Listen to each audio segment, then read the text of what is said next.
வணக்கம். உங்கள் ஜோதிடர் ஜெயம சந்திரமௌலியின் பதிவு. ஜூலை மாதத்திற்கான பலாபலன்களை 12 லக்ன ரீதியாக நம்ம சொல்ல இருக்கிறதுல இன்னைக்கு இந்த பதிவில் மேஷ லக்னத்திற்கான பதிவை பார்க்க இருக்கோம்.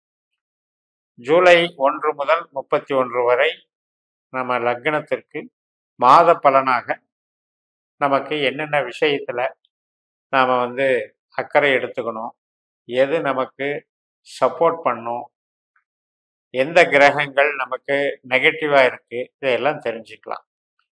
நம்ம ஜென்ரலா சொல்ற மாதிரி ஒரு லக்னத்திற்கு லக்னம் என்பதுதான் உயிர், லக்னம் என்பதுதான் அடிப்படை. அந்த லக்னத்திற்கு 4ஆம் இடம், 8ஆம் இடம், 12ஆம் இடம், இந்த இடத்துல எந்த கிரகங்கள் வந்தாலுமே அதுல சிரமங்கள் இருக்கு, கஷ்ட நஷ்டங்கள் இருக்கு, செலவுகள் இருக்கு, உடல் உபாதைகள் இருக்கு. இது அழிவு ஸ்தானம்னு பேரு, இதுக்கு சம்ஹார ஸ்தானம்னு பேரு. அறம்பொருள் இன்பம் வீடு அப்படிங்கிறதுல 4வது கான்செப்ட் இது. எப்பவுமே நம்ம லக்னத்துக்கு 4ஆம் அதிபதியான கடகம், 4ஆம் வீடான கடகம், 8ஆம் வீடான விருச்சிகம், 12ஆம் வீடான மீனம், இந்த 3மே நீர் ராசியா வருது. ஸோ அதனால இந்த ராசிகள் நமக்கு ஆகாதவை. இந்த ராசிகளில் செல்லக்கூடிய கிரகங்கள் நமக்கு சிரமங்களை கொடுக்கக்கூடிய ஜென்ரலா கான்செப்ட் வச்சுக்கோங்க. இப்ப நம்ம பலனுக்கு வரும் பொழுது, இப்ப நம்ம கிரக நிலைகள் எப்படி இருக்கு அப்படின்னா, நமக்கு லக்னத்துல இருக்கக்கூடிய செவ்வாய் கிரகம் இந்த ஜூலை மாதம் முழுக்க டிராவல் பண்ணி 2ஆம் இடத்துக்கு 3ஆம் இடத்துக்கு போறாரு செவ்வாய் கிரகம். அதே மாதிரி குரு பகவான் 2ஆம் இடத்துல இருக்காரு. 3ஆம் இடத்துல சூரியன், சுக்கிரன், புதன் இருக்கிறாங்க. அவங்க பயணித்து 4ஆம் இடத்துக்கும் போறாங்க, கடகராசிக்கும் போறாங்க. அப்ப இந்த 6ஆம் தேதிக்கு மேல, ஜூலை 6ஆம் தேதிக்கு மேல கணக்கு எடுத்துக்கிட்டீங்கன்னா 19ஆம் தேதி வரைக்கும் ஒரு மாதிரி நமக்கு அந்த 4ஆம் இடத்தினுடைய பலன் தொடங்க ஆரம்பிக்கும். மறுபடியும் 31ஆம் தேதி வரைக்கும் அது கொஞ்சம் ஸ்ட்ராங்கா வேலை செய்யும். இப்ப நம்ம அடிப்படையில ஒவ்வொரு விஷயத்துக்காக நம்ம கேள்வி கேட்கணும்.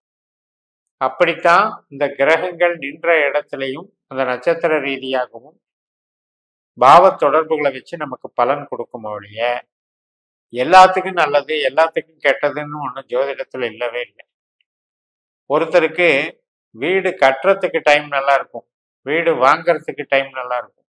ஆனா வீடு விற்கிறதுக்கு அவசரமா பணம் தேவை அப்படின்னு வீடு விற்கிறதுக்கு ட்ரை பண்ணுவாரு, விற்கவே விற்காது. அப்படின்னா என்ன அர்த்தம்?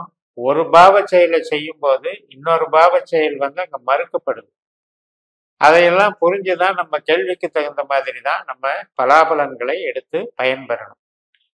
இப்ப நமக்கு தைரியம் நல்லா இருக்கு. இந்த மாசத்துல ஒரு வில் பவர் அப்படின்னு சொல்றது ரொம்ப நல்லா இருக்கு.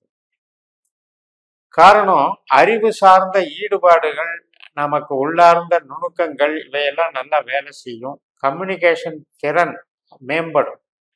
அடுத்தவர்களுக்கு நம்ம விஷயத்தை கொண்டு செல்லக்கூடிய திறன் மேம்படும். அதே நேரத்துல பேச்சுல ஒரு கேரண்டி இருக்கும், பேச்சுல உறுதித்தன்மை இருக்கும். கொஞ்சம் அதுல நமக்கு இயல்பாவே அதுல ஆதிக்க பலம் அதிகமா இருக்கும்.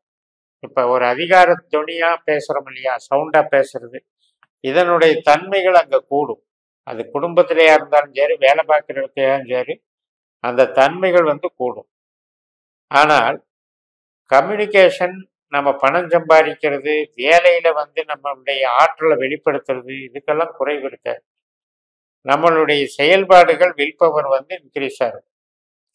அதே நேரத்துல நமக்கு கௌரவம், அந்தஸ்து, பேச்சுல இருக்கக்கூடிய ஒரு வசீகரம், அது பண வரவுக்கு சாதகமா இருக்கும். முடிந்த அளவு நமக்கு வீடு, வாசல், வாகனம், வீட்டுக்கு தேவையான பொருட்கள் வாங்குறது, இதுக்கு தகுந்த பண வசதிகள் அங்க கிடைச்சிக்கிட்டே இருக்கும். ஆனால் அதே நேரத்துல செலவினங்கள் அப்படிங்கிறது கொஞ்சம் கண்ட்ரோல் பண்ணி பார்த்துக்கணும். அது எந்த மாதிரி? சின்ன சின்ன பிரயாணங்களுக்கு போற செலவு, கூட பிறந்தவங்களுக்காக செய்யற செலவு, இடமாற்றத்துக்காக செய்யற செலவு, அப்ப இது மாதிரி ஒரு சில எதிர்பார்ப்புகள் வந்து அங்க வந்துகிட்டே இருக்கும். அப்ப அந்த செலவுகள் வந்து தவிர்க்க முடியாததாகிடும். இப்ப நம்ம அதுக்கு தகுந்த மாதிரி திட்டமிட்டு கரெக்ட் பண்ணிக்கணும். எது தேவை, எது தேவையில்லைங்கிறத நம்ம டிசைட் பண்ணிக்கணும். ஜென்ரலாவே ஒரு பராக்கிரமம் அப்படிங்கிறது நமக்கு தைரியம்ங்கிறது 3ஆம் இடம். அப்ப அங்க வந்து கோள்களினுடைய பலம் அப்படிங்கிறது நமக்கு ஏதோ ஒரு வகையில பல பேருடைய உதவிகள் கிடைச்சிக்கிட்டே இருக்கும். நம்மளுடைய மேலதிகாரியா இருக்கலாம், நமக்கு வெல்விஷரா இருக்கலாம், குடும்பத்துல பெரிய மனிதர்கள் பழக்க வழக்கங்களாக இருக்கலாம். இதுல எல்லாம் நமக்கு வந்து ஒரு ஆதாயமும் ஒரு உதவிகளும் சப்போர்ட்டும் கொடுத்துக்கிட்டே இருப்பாங்க. அந்த வகையில நமக்கு வந்து ஒரு பிரச்சனைக்குரிய ஒரு மாதமாக இது இருக்காது.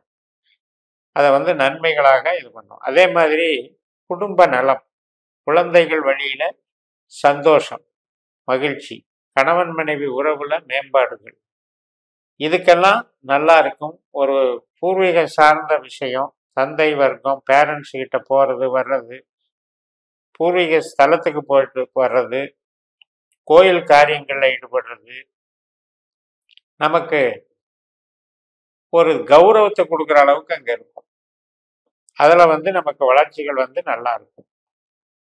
பேசிக்கலாவே நமக்கு உழைப்பு சார்ந்த விஷயத்துக்கு இந்த மாதம் நல்ல பக்கபலமாக இருக்கும். அதன் மூலம் வருமானங்களும் சிறப்பாக இருக்கும். ஒரே விஷயம், தூக்கம் கொஞ்சம் கம்மியா பிரச்சனை கொடுத்துட்டு இருக்கும். அதற்கு ஒர்க்லோட வந்து நம்ம முறைப்படுத்திக்கணும். எது தேவையோ அதை முன்னுரிமை கொடுத்து செய்யுங்க. அடுத்தடுத்த நாட்கள்ல அப்புறம் செஞ்சுக்கோங்க. அது மாதிரி பண்ணிக்கோங்க. அதாவது 19ஆம் தேதியிலிருந்து 31ஆம் தேதி வரைக்கும் உள்ள காலகட்டம். அந்த காலகட்டத்துல நமக்கு பொருள் சார்ந்து, ஒரு குடும்ப நலம் சார்ந்து, உறவினர்கள் உறுப்பினர்கள் சார்ந்த விஷயத்துல எதிர்பார்ப்பை வச்சுக்க கூடாது. ஏன்னா அது வந்து நமக்கு நெகட்டிவா வேலை செய்யும். தந்தை மகன் உறவாகட்டும், தாய் மகன் உறவாகட்டும், அல்லது எந்த இப்போ ஒரு நம்ம கீழே வேலை பார்க்குறாங்க உழைப்பாளிகள், அவங்க சார்ந்த ஒரு ரிலேஷன்ஷிப்ல கூட நம்ம பேசுறதுக்கும் எதிர்மறையா கொஞ்சம் திங்க் பண்ணுவாங்க. அந்த 19 to 31 உற்பத்தி சார்ந்த தொழிலில் இருக்கவங்களுக்கும் கொஞ்சம் சிரமங்கள் இருக்கும்.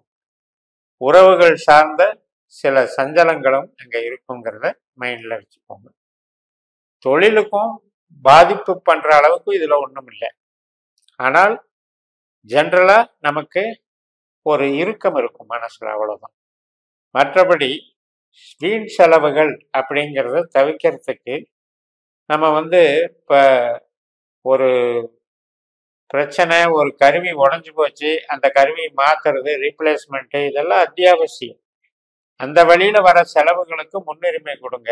இடம் மாத்துறது, ஒரு பிளேஸை மாற்றி நம்ம நிர்மாணம் பண்ணணும், அல்லது புது ஊருக்கு போகணும், வேற இடம் மாத்துறதும், இந்த மாதிரி முயற்சிகளில் வந்து இப்போ கொஞ்சம் தொய்வா இருக்கிறதுனால இந்த காலகட்டத்தில் அந்த முயற்சிகளை தவிர்த்து விடுங்கள் என்று கூறி நிறைவு செய்கிறேன்.